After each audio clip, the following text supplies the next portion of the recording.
আজকের দিনটা খুবই স্পেশাল। আমি চাঁদপুরের ফরিদগঞ্জের এক গ্রামে বিয়েবাড়ির উদ্দেশ্যে রওনা দিচ্ছি। আমি আছি বরযাত্রীদের দলে। বর উঠে গেছে গাড়িতে, আর আমরা কয়েকজন বাইকে করে বেরিয়ে পড়ছি।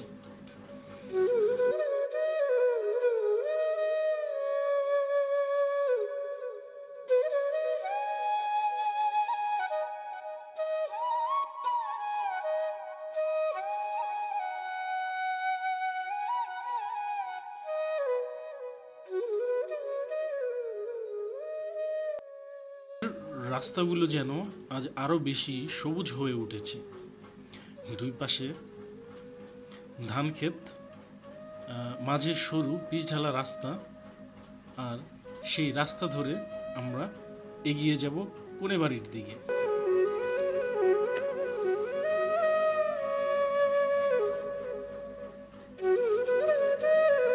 যেতে যেতে উপভোগ করছি পথের দৃশ্যগুলো, যেন সেই পালকির যুগ পেরিয়ে আধুনিক যে নতুন চল এসেছে, তার মধ্যেও যে এক সুন্দর স্নিগ্ধতা রয়েছে সেটি উপভোগ করছি।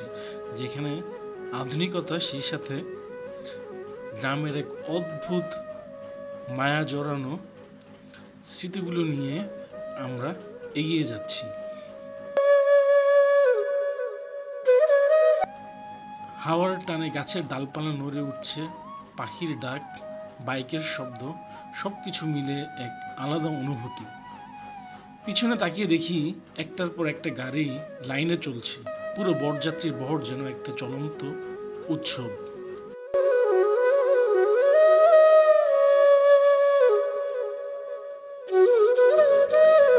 এক সময় আমরা থামলাম এক বাজারে। এখানে আমাদের একটি গুরুত্বপূর্ণ কাজ আছে, মিষ্টি আর পান কিনতে হবে। গ্রামের এই বাজারটা বেশ জমজমাট, চারপাশে মানুষজন, দোকানের ডাকাডাকি, আর একদিকে বরযাত্রীদের বাইকের গাড়ি দাঁড়িয়ে আছে। আমরা জানি বিয়ের দিন বরপক্ষ কনে বাড়িতে মিষ্টি ও পান নিয়ে যায়। এটা শুধু খাওয়ার জন্য না, এটা একটি সংস্কার, শুভকামনা ও নতুন সম্পর্কে মিষ্টতার প্রকাশের প্রতীক। মিষ্টি মানে আনন্দ, শান্তি আর ভবিষ্যতের মধুরতা। আর পান, বিশেষ করে সাদামাটা বা সুপারি দিয়ে বানানো পান, গ্রামীণ সমাজে অতিথি আপ্যায়নের অন্যতম উপাদান। এটি মুখ মিষ্টি করা এবং সম্পর্ক পাকা করার একটি আচার হিসেবেই দেখা হয়। একটু আগে আমরা দোকান থেকে মিষ্টির প্যাকেট আর পান কিনে নিলাম। দোকানদার বললেন, আজ বরযাত্রী, ভালো করে দাও, মিষ্টি কনের বাড়িতে যেন খুশি হয় সবাই।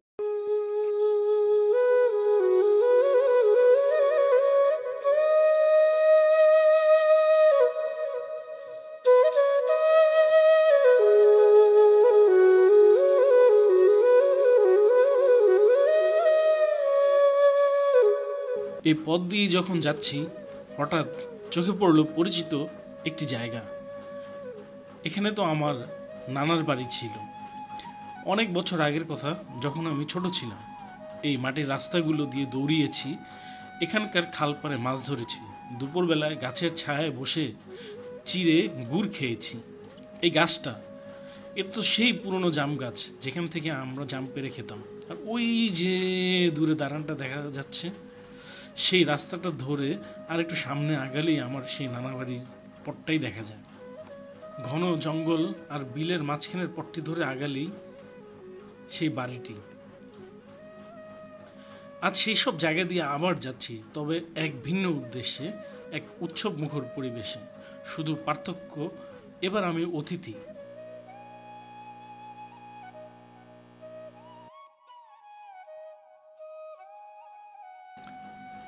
বরযাত্রার পথে আমরা পৌঁছে গেছি এমন এক এলাকায় যা আমার শৈশবের সময় ছিল অনেকটাই ফাঁকা এবং নিরিবিলি। সেই সময় এখানে লোকজন কম থাকতো, আশেপাশে ধান ক্ষেত আর কাঁচা রাস্তা ছাড়া তেমন কিছুই চোখে পড়তো না। কিন্তু আজ এখনকার চিত্র পুরোই ভিন্ন। দুই পাশে একের পর এক দৃষ্টিনন্দন বহুতলা বিল্ডিং। বাড়িগুলো শুধু বড় নয়, রুচিশীল ডিজাইন, সুন্দর রং, আয়েশি জীবনযাত্রার চিহ্ন বহন করে। এখানে এখনকার প্রায় 80% মানুষ পরিবারের কেউ না কেউ বিদেশে থাকে। কেউ সৌদি আরব, কেউ দুবাই, কাতার, মালয়েশিয়া কিংবা ইউরোপের কোনো দেশে। সেখান থেকে তারা রেমিটেন্স পাঠায়, আর সেই অর্থেই বদলে গেছে এই এলাকার চেহারা।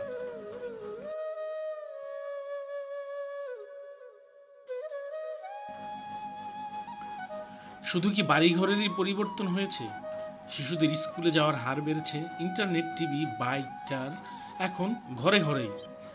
এমনকি স্থানীয় দোকানগুলোতে এখন মোবাইল ব্যাংকিং, বিদেশি পণ্যের উপস্থিতি। একসময় যারা ছিল অর্থনৈতিক সংকটে, তারা এখন স্বাবলম্বী।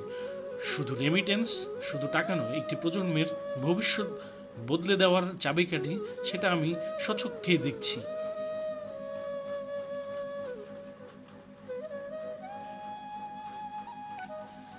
তবে মনের মধ্যে একটি সূক্ষ্ম ব্যথা। এই উন্নয়নের আড়ালে হারিয়ে যাচ্ছে সেই শৈশবের সরলতা, সেই নিঃশব্দ গ্রামীণ শান্তি। কিন্তু জীবন তো এমনই, সময়ের সাথে বদলায়, স্মৃতি রেখে যায়।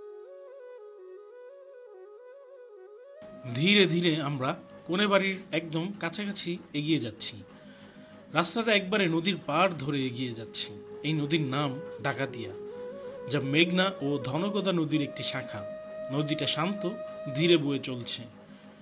পারে পারে কোথাও এখনো কাশফুল দেখা যাচ্ছে, জেলেদের নৌকা, আর সেই চিরচেনা নদীর গ্রাম যেন মনটাকে এক অদ্ভুত প্রশান্তিতে ভরে দেয়। রাস্তার অন্য পাশে সবুজ গাছগাছালি, পুরোনো একটা মসজিদও চোখে পড়ল, যেটা দেখে মনে হলো এখানে বহু প্রজন্মের নামাজ, দোয়া আর আত্মার শান্তি মিশে আছে। আর একটু সামনে গিয়ে চোখে পড়লো একটা স্কুলের প্রাঙ্গণ, যেখানে ছোট ছোট ছেলে মেয়েরা খেলা করছে। কেউ দৌড়াচ্ছে, কেউ বা হাসছে, যেন গ্রাম বাংলার সরল আনন্দ এখনো বেঁচে আছে।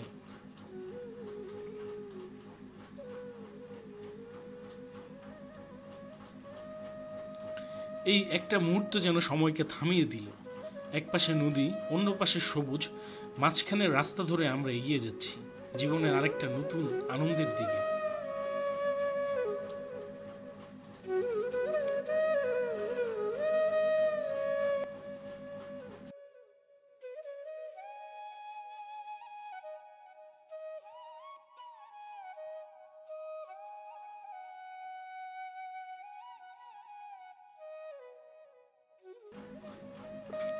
অবশেষে আমরা পৌঁছে গেলাম কনের বাড়ির গেটে। কিন্তু গেট পেরিয়ে ভিতরে যাওয়া আসলে এত সহজ না, কারণ এখানে বরকে গেট মানি দিয়ে ভিতরে ঢুকতে হয়। এটা শুধু একটা মজা না, বাংলাদেশের গ্রামীণ বিয়েতে পরিচিত রীতি। চাঁদপুর ফরিদগঞ্জ এলাকায় এই বিয়ে করতে এসে গেটে যে টাকা দেওয়া বা গেট মানি আগে থেকেই বছর ধরে চলে আসা একটি ট্রেডিশন। মাঝে মাঝে বিয়ের আগেই উভয় পক্ষ বসে ঠিক করে নেন বরকে গেটে কত দিতে হবে, যাতে পরবর্তীতে কারো মন খারাপ না হয় বা বিবাদ না ঘটে। তবে গেট মানি মানে শুধু টাকা না, এটা আসলে একটা আনন্দময় টানাটানির খেলা। কোনে পক্ষের মেয়েরা, ছোট বোন, ভাবি, খালারা সবাই মিলে গেট আটকে দাঁড়ায় আর বলে, এভাবে তো ঢোকা যাবে না ভাই, আগে আমাদের পাওনা মেটাও। বর কিছুটা লজ্জা পায়, আবার কিছুটা হাসে। তার সাথে লোকজনও তাকে উস্কে দেয়, দে ভাই, না হলে তোর বিয়ে তো আর হবে না। একটা সময় হাস্য রস, ঠাট্টা, চিৎকার, খুশির শব্দ সব মিলে পুরো পরিবেশ হয়ে যায় একবারে মেলা মাঠের মতো। শেষমেশ যখন টাকা দেওয়া হয়, তখন হুড়োহুড়ি করে সবাই গেট খুলে দেয়। ঠিক আছে, এখন তুমি আমাদের জামাই। এই একটা মুহূর্ত দুই পরিবারের সম্পর্ক আর মজবুত হয়, মজা হয়, আর তৈরি হয় আজীবনের স্মৃতি। তবে মাঝে মাঝে ব্যতিক্রমও ঘটে যায়। অনেক সময় গেট থেকে অনেক অনাকাঙ্ক্ষিত পরিস্থিতি সৃষ্টি হওয়াও আমি দেখেছি।